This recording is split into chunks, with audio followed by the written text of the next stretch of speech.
First, I'd like to thank everybody in the Gooseneck Community Church for accepting me and making me feel welcome. I'd like to thank Andy, Kenny and Tim for putting God's words into a language I understand. And I'd like to thank my beautiful daughter Camilla, my partner Lee, and my wee Amelia, Minnie and Esme Florence for coming here today. We didn't think it was going to happen, but we got here and they four are my world. So I'm Joy, I'm 61 years old, and here's a wee bit of my story. As a child of the 60s, the church was a massive part of my life. Sunday school was better than school. In any wee hiccups in your life, Nana and Grandad had the perfect Bible quote that fitted your situation and made you feel so much better. As I grew up and became a mother, I stepped back for God, and I let the school teach Camilla and Jonathan what the religious feasts were and what they meant. I then lived a life where I began to distance myself from God and the church. He was there, but it just didn't seem to matter to me anymore. Life just became sin after sin after sin with the odd, oh God, help me out with this and that. I became a very nonchalant person, and in hindsight, it was a lonely time and I missed being part of God's flock. Then life changed. My kids had grown up and had families and lives of their own. Nanas and Granddads passed and Mum and Dad got older and frailer. And in a way I became their mum. Then Mum sadly lost her battle with Alzheimer's. And in Dad's loneliness, general decline set in. It was about this time I was diagnosed with breast cancer. I battled on. It was just me and Dad. And then he passed. And when he was gone, I began to question what my purpose in life was. I felt I was surplus to requirement. And this all happened in the midst of lockdown. I remember my daughter says to me, "Mum, you've been practising all your life for this." And she was right. I was delighted and I loved knowing that nobody was going to knock at my door and I could just hide away from the world. It was just me, my wee birds and my wee pal the fox.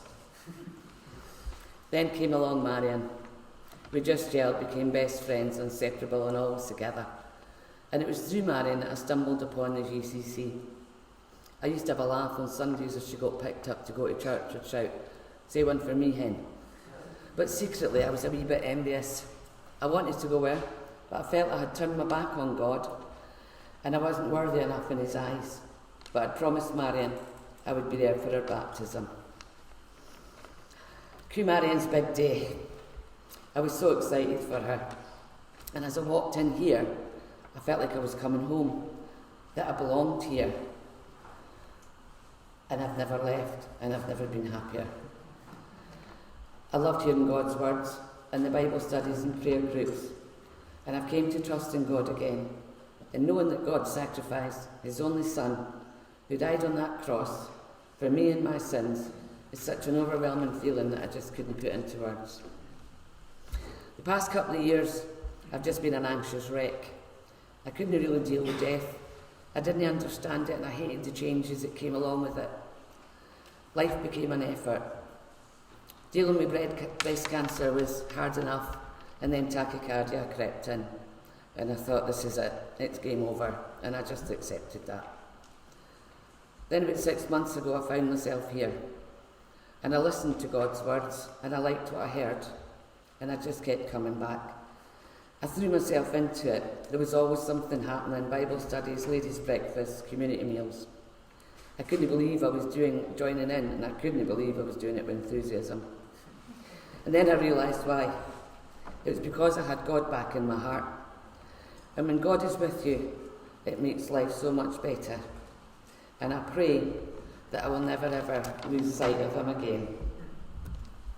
I'd like to finish by reading Psalm number 8, which takes me back to my Sunday school days, childhood prayers, to the beginning, and I guess today I'm coming back to the beginning, so here we go. Psalm 8, Psalm of David. Lord, our Lord, how majestic is your name in all the earth. You have set your glory in the heavens. Through the praise of children and infants, you have established a stronghold against your enemies, to silence the foe and the avenger. The work of your fingers, the moon and the stars which you have set in place. What is mankind that you are mindful of them? Human beings that you care for them. You've made them just a little lower than the angels and crowned them with glory and honour. You made them rulers over the works of your hands, and you put everything under their feet, all flocks and herds, and the animals of the wild, the birds in the sky and the fish in the sea, all that swim the paths of the seas. Lord, our Lord, how majestic is your name in all the earth. Amen. Every morning, happy Father's Day. My story is God pursuing and seeking me all through my life. Although I don't come from a Christian family, and my mother, she's a Buddhist. I'm being invited to take part of the Christmas play when I was 6 or 7. For some reason, that made me an impression and has stayed with me. And that was the first time I met with God. After that, I had so many opportunities to close to God, and those are more than you can imagine. But I didn't welcome God's attention. In fact, I found this very annoying and doing my best to stay away from God. I thought my mom got on not because of religions. It is because she worked hard. That's why I believe I was able to control things myself, my career path, and my life.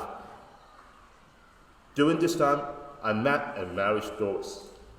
Doris, she was a Christian, and she taught me a lot about God and the perspective that I think of God was incorrect. And she invited me to church, but I wasn't happy with to talk about the subject.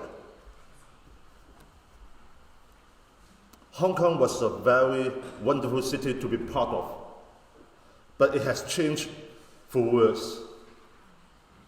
And I believe she cannot go back to normal as I thought about the future. The first time I felt I'm inability to face what I'm faced to.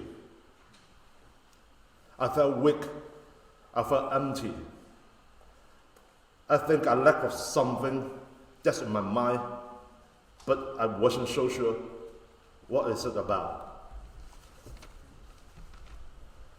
Anyway, it led us to decide to move to UK. It was a big challenge for us. How we start a new life in a different country. Our English is poor. Where we're going to live. What about school? Or even how we got a job. Those such things made me overwhelmed. But surprisingly, all the things were settled very quickly than I hoped. Sometimes after this, Doris said to me, God help us. And that's why we'll make a new life here. For the first time, I agreed with her, and she was right about it. And that led me becoming more open-minded to God. Doris started to come to GCC, and I joined her later on. I met with Andy to read the Bible and learn about who Jesus is and what He's done for me. Such as God has done nothing wrong, but He has died for what I have done wrong. From my refusal to willingness to follow His leadership in my life. That's why I'm baptized. Thank you. Just me. Thank you.